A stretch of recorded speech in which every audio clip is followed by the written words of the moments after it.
हर इंसान अपने बारे में अच्छा सोचता है, लेकिन जब ये सोच एक एक्सट्रीम लेवल तक चली जाती है जहां इंसान खुद को ही सेंटर ऑफ यूनिवर्स समझने लगता है, दूसरों के इमोशंस को इग्नोर करने लगता है और सिर्फ अपनी ही इम्पोर्टेंस दिखाना चाहता है, उस चीज को हम कहते हैं नार्सिसिज्म। आज हम समझेंगे नार्सिसिज्म की साइकोलॉजी, इसकी हिस्ट्री और मॉडर्न साइकेट्री इसे कैसे डिफाइन करती है। वेलकम टू हॉलेटाइन साइकी कपल, मैं हूँ हिबा रहमान। सबसे पहले हिस्ट्री से शुरू करते हैं। नार्सिसिज्म शब्द निकला है ग्रीक माइथोलॉजी से। एक कैरेक्टर था नार्सिसस जो अपनी ही रिफ्लेक्शन से प्यार कर बैठा था और अपने आप को देखते देखते उसकी मौत हो गई। इसी कहानी से साइकोलॉजिस्ट ने ये टर्म अडॉप्ट किया ताकि एक ऐसी पर्सनैलिटी ट्रेट को समझाया जा सके जहां इंसान अपने आप को एक्सेसिवली एडमायर करता है। साइकियाट्री में नार्सिसिज्म का एक एक्सट्रीम फॉर्म होता है जिसे कहते हैं narcissistic personality disorder. American psychiatrist association के DSM-5 यानी diagnostic and statistical manual of mental disorders के अकॉर्डिंग नार्सिसिस्टिक पर्सनालिटी डिसऑर्डर एक क्लिनिकली रिकॉग्नाइज्ड डिसऑर्डर है। इसके कुछ कोर फीचर्स डिस्कस करते हैं। Grandiose sense of self importance, ये वो पर्सनैलिटी ट्रेट है जिसमें इंसान हमेशा अपने आप को स्पेशल समझता है, सुपीरियर फील करता है और एक्सपेक्ट करता है कि दुनिया उसे वैसे ट्रीट करे जैसे एक VIP को ट्रीट किया जाता है। ये ट्रेट नॉर्मली एक स्पेक्ट्रम पे होता है, थोड़ा सा ग्रैंडियोसिटी हर किसी में होता है, लेकिन जब ये डिसप्रोपोर्शनेट हो जाए तो टॉक्सिक बन जाता है। साइकोलॉजिस्ट ने नार्सिसिज्म को दो फॉर्म्स में डिवाइड किया है। First is grandiose narcissism. ये ज्यादातर एक्सट्रोवर्टेड लोगों में देखा जाता है। ये कॉन्फिडेंट, डोमिनेंट, चार्मिंग लगते हैं, लेकिन अंदर से दूसरों की नीड्स को इग्नोर कर देते हैं। Second is vulnerable narcissism. ये ज्यादा इंट्रोवर्टेड होते हैं।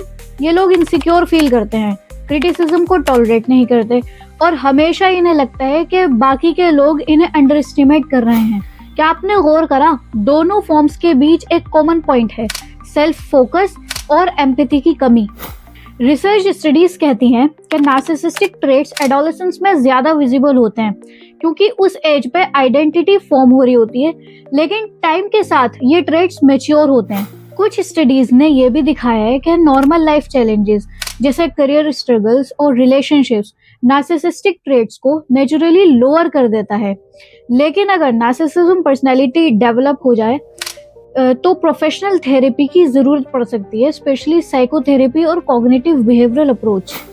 नार्सिसिज्म सिर्फ एक इंसान की पर्सनैलिटी तक लिमिटेड नहीं रहता, इसका असर उसके आसपास के लोगों, फैमिली और पूरी सोसाइटी पर भी पड़ता है। अगर फैमिली रिलेशनशिप्स के पॉइंट ऑफ व्यू से देखा जाए तो नार्सिसिस्टिक लोग अपनी फैमिली मेंबर्स के इमोशंस को इग्नोर कर देते हैं। पेरेंटिंग में अगर एक नार्सिसिस्टिक पेरेंट हो तो बच्चों पर कंस्टेंट प्रेशर होता है कि वो परफेक्ट दिखें ताकि पेरेंट के ईगो को बूस्ट मिले, और इसी वजह से बच्चों में एंजाइटी, सेल्फ एस्टीम इश्यूज और क्रॉनिक स्ट्रेस डेवलप हो सकते हैं। नार्सिसिस्टिक बिहेवियर का एक पैटर्न होता है आइडियलाइज करना, डीवैल्यू करना और फिर डिस्कार्ड कर देना। पार्टनर्स को लगता है कि उनकी नीड्स इग्नोर किए जा रहे हैं। ये टॉक्सिक साइकिल रिलेशनशिप को अनस्टेबल और इमोशनली ड्रेनिंग बना देता है। वर्क प्लेस और सोसाइटी के पॉइंट ऑफ व्यू से देखा जाए तो लॉन्ग टर्म में उनकी एम्पैथी की कमी और सेल्फ सेंटर्ड डिसीजन ऑर्गेनाइजेशंस को हार्म कर सकती है। पॉलिटिक्स में भी नार्सिसिस्टिक ट्रेट वाले लीडर्स शॉर्ट टर्म में क्राउड को अट्रैक्ट करते हैं, लेकिन उनका डिसीजन मेकिंग ज्यादा सेल्फ इमेज ओरिएंटेड होता है, ना कि कलेक्टिव गुड के लिए। अगर इस टॉपिक को कल्चरल एस्पेक्ट से देखा जाए तो मॉडर्न सोशल मीडिया भी नार्सिसिज्म को फ्यूल देता है। कंस्टेंट वैलिडेशन की नीड और लाइक्स, फॉलोअर्स का ऑब्सेशन एक कलेक्टिव नार्सिसिज्म क्रिएट करता है, जहां पूरी सोसाइटी वैलिडेशन इकोनॉमी में फेज होती है। जब एक इंसान का बिहेवियर सिर्फ खुद के लिए सेंटर्ड हो और एम्पैथी की कमी हो तो इसका एक बहुत खतरनाक इफेक्ट हो सकता है। फैमिलीज में ट्रस्ट ब्रेक हो जाता है, रिलेशनशिप अनस्टेबल हो जाते हैं और सोसाइटी में कंपटीशन और कंपैरिजन टॉक्सिक फॉर्म ले लेता है। और यही वजह है कि साइकोलॉजिस्ट कहते हैं कि नार्सिसिज्म को समझना सिर्फ एक एकेडमिक एक्सरसाइज नहीं बल्कि सोशल वेलबींग के लिए भी जरूरी है। एक बहुत कॉमन सा सवाल है, क्या एक नार्सिसिस्टिक इंसान सुधर सकता है?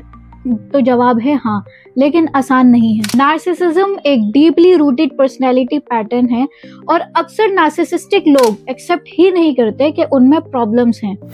इसके इम्प्रूवमेंट के लिए कुछ स्टेप्स हैं, जैसे सेल्फ अवेयरनेस, अपने पैटर्न्स को पहचानना, जैसे एम्पैथी की कमी या हमेशा एडमायरेशन की need. Therapy, specially cognitive behavioural therapy और स्केमा थेरेपी नार्सिसिस्टिक ट्रेट्स को मैनेज करने में इफेक्टिव मानी जाती है। प्रैक्टिसिंग एम्पैथी, दूसरों की फीलिंग्स को समझने की कॉन्शियस कोशिश करना। स्मॉल स्टेप्स जैसे एक्टिवली सुनना, एप्रिसिएशन देना और क्रिटिसिज्म को एक्सेप्ट करना। माइंडफुलनेस और सेल्फ रिफ्लेक्शन, अपने इमोशंस और रिएक्शंस को ऑब्जर्व करना और इम्पल्सिव रिस्पॉन्सेस को कंट्रोल करना। और अगर आपके आसपास कोई नार्सिसिस्टिक पर्सन है तो उसके बिहेवियर से अपनी मेंटल हेल्थ को बचाना इक्वली इम्पोर्टेंट है। Firstly set boundaries, clear limits बना लो। आप उनके साथ डिस्कस करो कि आप क्या टॉलरेट कर सकते हो और क्या नहीं। Don't get dragged into their games. Narcissistic अक्सर मैनिपुलेशन करते हैं, उनके ड्रामा में अननेसेसरी इन्वॉल्व ना हो। प्रोटेक्ट योर सेल्फ एस्टीम, उनकी क्रिटिसिज्म या फिर कंपैरिजंस को अपनी वर्थ से कनेक्ट मत करो। सीक सपोर्ट, फैमिली, फ्रेंड्स या थेरेपिस्ट से अपने एक्सपीरियंस शेयर करना जरूरी है। अगर रिलेशंस अब्यूजिव या फिर ड्रेनिंग बन जाए तो अपनी सेफ्टी और वेलबींग के लिए डिस्टेंस क्रिएट करना जरूरी है। तो दोस्तों, नार्सिसिज्म एक कॉम्प्लेक्स साइकोलॉजिकल और सोशल फिनोमेनन है। ग्रीक मैथोलॉजी से लेकर एक मॉडर्न साइकियाट्री तक इसके लेयर्स बहुत गहरे हैं। लेकिन सबसे इम्पोर्टेंट बात यह है कि हम सिर्फ नार्सिसिस्टिक लोगों को समझे नहीं, बल्कि ये भी सीखें कि अगर हम खुद उस ट्रैप में फंसे हैं तो कैसे इम्प्रूव करें, और अगर हमारे आसपास कोई नार्सिसिस्टिक है तो अपने आप को इमोशनली कैसे प्रोटेक्ट करें। नॉलेज और अवेयरनेस ही सबसे बड़ा टूल है।